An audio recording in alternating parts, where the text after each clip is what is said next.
Welcome and be inspired with Dominic, and today I'm having a glass of water.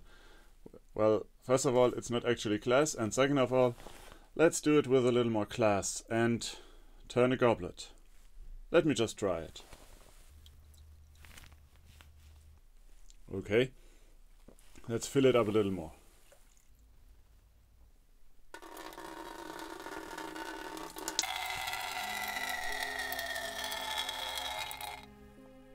Well, I'd say that wasn't supposed to happen, but as a matter of fact, it was.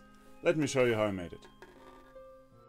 This whole thing started a while back when I decided to try captive rings on a goblet.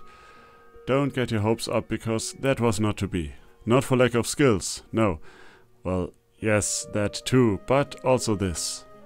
A defect in the wood, smack in the middle of where the goblet's stem would have been.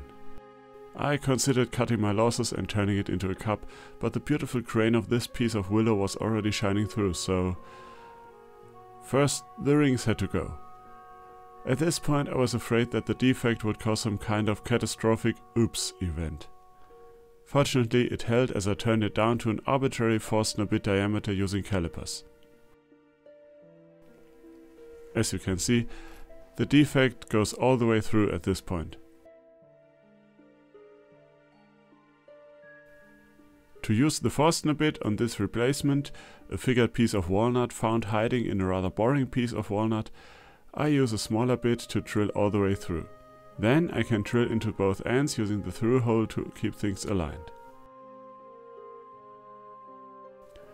After a dry fit, I use my lathe to clamp the pieces and an overabundance of glue for good measure. Once the glue has dried, I turn the walnut piece down to a smooth stem shape. Apparently, the walnut did not quite run through, because now I need to true up the upper part of the goblet as well. If I wanted to make something boring, I would be done now. Well, beautiful going by what the wood already looks like, but just a goblet. No disrespect to goblet makers everywhere, so let me rephrase that. I would be done if I wanted to make a goblet.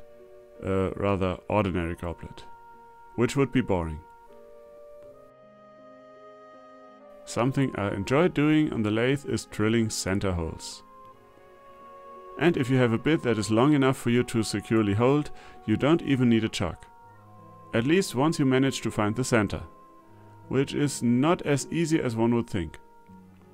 But as soon as the bit is centered, I can easily hold it in my hand and push it through.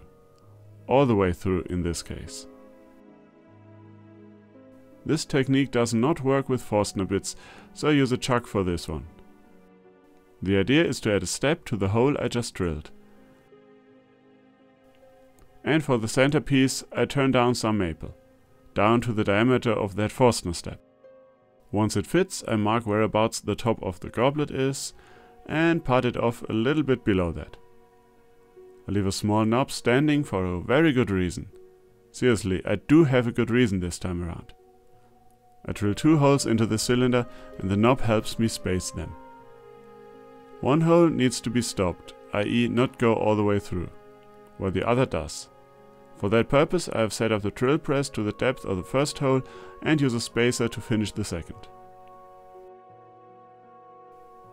The stopped hole needs a way out, so I carefully aim to meet it from the side. And on the top, the 2 holes need to be connected.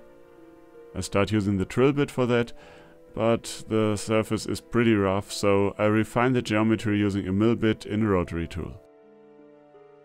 Then I glue the parted off part and the drilled part back together, making sure to align the grain just because I can. After the glue up, I shape the centerpiece. You probably guessed it already, this will be a Pythagorean goblet. It's a practical joke drinking implement that uses a siphon to empty the whole cup when it is filled up too high. You can find the quick explanation of this mechanism on my homepage, or if you want to forgo style, on Wikipedia. After some sanding, I apply beeswax and interlude, more finishing. This is a good comparison between sanded, shaving burnished and friction heated beeswax. back to the centerpiece. I use the mill bit to transition the off-center through hole to the center. Then I saw off the top end and sand the top. Now I apply glue to the fastener step in the goblet and glue the centerpiece in place.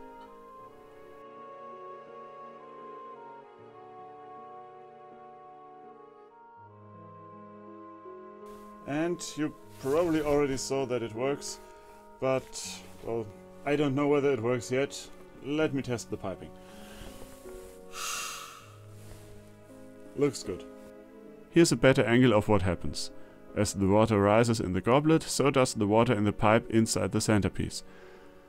Nothing happens, nothing, and nothing, until the water level reaches the horizontal connection. As soon as it goes over, it will flow down the vertical hole. And because of science and physics and that water particles love each other's company and the wood does not let any air into the system, the goblet will drain almost completely through the through hole in the stem. And a note on food safety.